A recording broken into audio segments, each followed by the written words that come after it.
Yeah. So one of the foundations also it's risk management.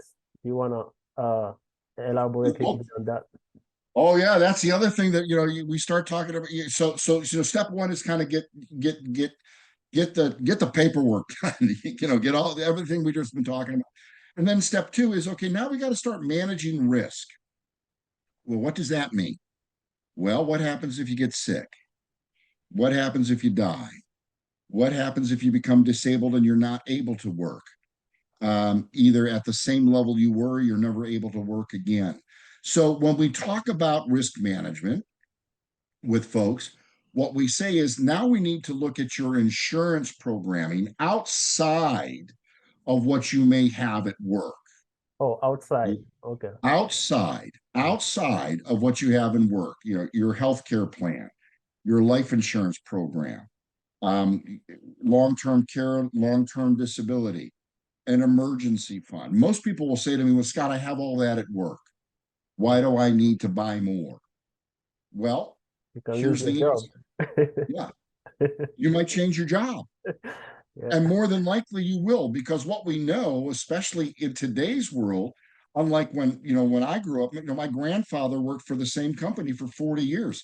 Yeah. My father worked for the same company for 38 years. That doesn't happen anymore. Yeah. So all of this is kind of on each individual.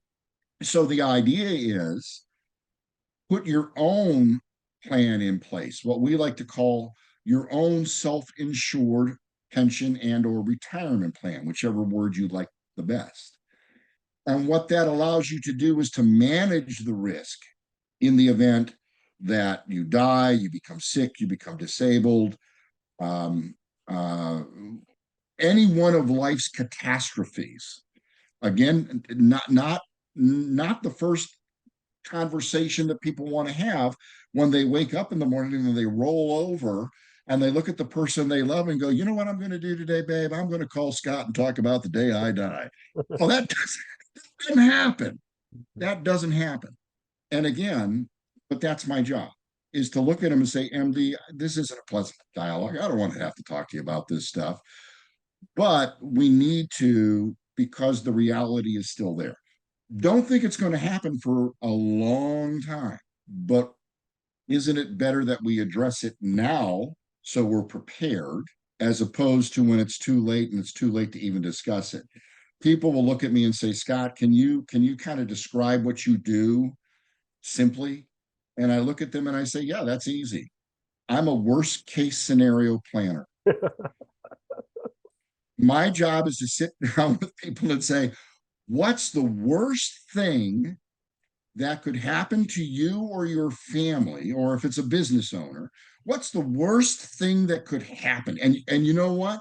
9 times out of 10, what's everyone's first response? If it's a family, and they say it almost in unison, well, one of us could get sick or die. Mhm. Yeah, that'd be pretty bad, wouldn't it? and then and if that were to happen, what would happen? Oh, we don't, oh my God, we'd lose everything. Yeah.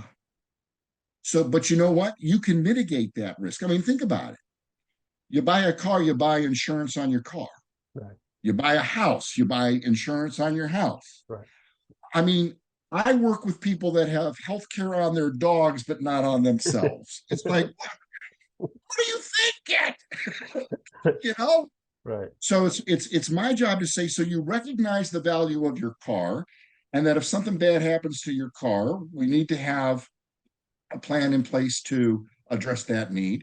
You recognize the value of your home, whether you own it or rent it, because if you're renting, you still should have renter's insurance Right. because the apartment building can burn down. Right. Uh, so you recognize that value and you put a plan in place to um, replace it.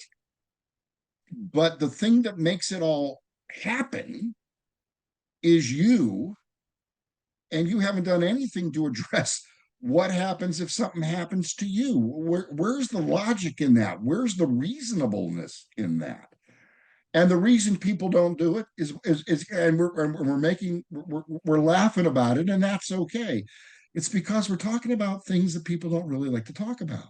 Yep. Scott, I don't want to talk about the day I die or the day I get sick or the day that I get hurt and I can never work again in my life. I don't want to talk about that. No one does. But you know what? If you don't, when that day comes, there's a lot of problems. And when that day comes, and if you haven't talked about it, you have no say, your family has no say in how those problems are resolved. The court does. And what I can tell you is, because if you've ever been to court for any reason, when the judge bangs the gavel, no one likes the decision. No one. No one walks out of there going, boy, that went well. That's true. That's true. So that's part of it. Wow, that's good. So step one, you have all the paperwork done. Step two, you mitigate your risk. You have those insurance, life insurance or all the risk management tools you talked about. Then where do you go next after that? Now we can talk about building wealth. CMD, it's a lot like building the house. It's a lot, it's identical to building a house. We've all met people who are building the house and they want to tell us about the kitchen and the cabinets and the tile, and they want to tell us about the bathrooms and the cabinetry and the tile and the mirrors and the lighting they want to tell us about all the stuff that's going to go into the house, that's going to make it the most beautiful place on earth. Oh, it's going to be Shangri-La. Go talk to the contractor.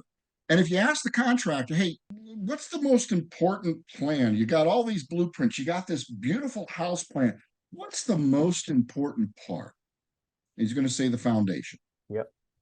Yep. Building your financial house is no different than building your home.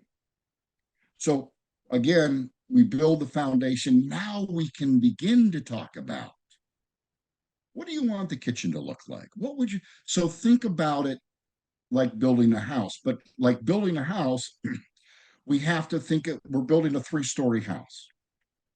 We're building a 3-story house. The first floor of your home is the public area. Mhm. It's where your kitchen normally is. That's where your family room normally is. Your living and your dining room normally is. It's the public area.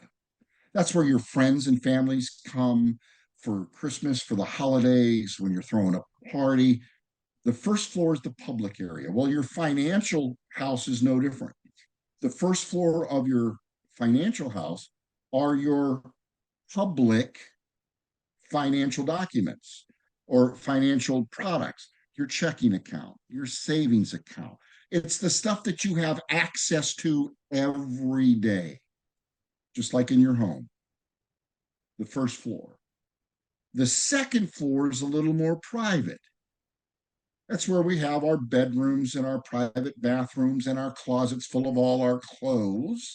And just like your financial house, the second floor of your financial house are your financial products that are a little more private. Your investment accounts, your 401k or your IRA, your mutual fund portfolio, the things that you don't bring out to the party because you don't want your friends to know. So that's the second floor of your financial house. Things that are a little more private. The third floor, or what some people call the attic, are where your dreams are. That's where the dreams go.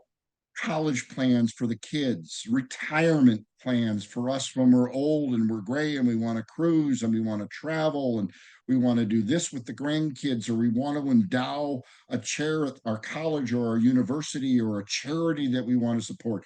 The dreams go into the attic, but we also have to think about the roof, because the roof is the antithesis of the foundation.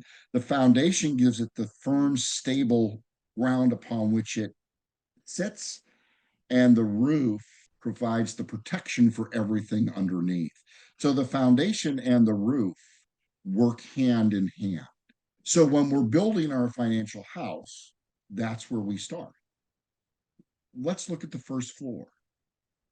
Tell me about your easy access money, your checking account, your savings account, your money market accounts, things that basically we can run to the bank and take care of. When we see that that's in order, okay, let's move to the second floor. Tell me what you're doing that's a little more private. Tell me about your 401k. Tell me about those type of plans. And then tell me about the dreams. And that's how we move people through building from the foundation up a solid house that will withstand. And I live in Florida, so I always use a hurricane. a Cat 5 hurricane blowing in off the beach. Everyone else's house will blow down. But my job is to make sure that your financial house will stand that Cat 5 hurricane. Why? Because we've built it properly. Most people, when they build their financial house, talk about how pretty the kitchen is, talk about what the bathroom's going to look like, talk about the pool area, and that's where all the money goes.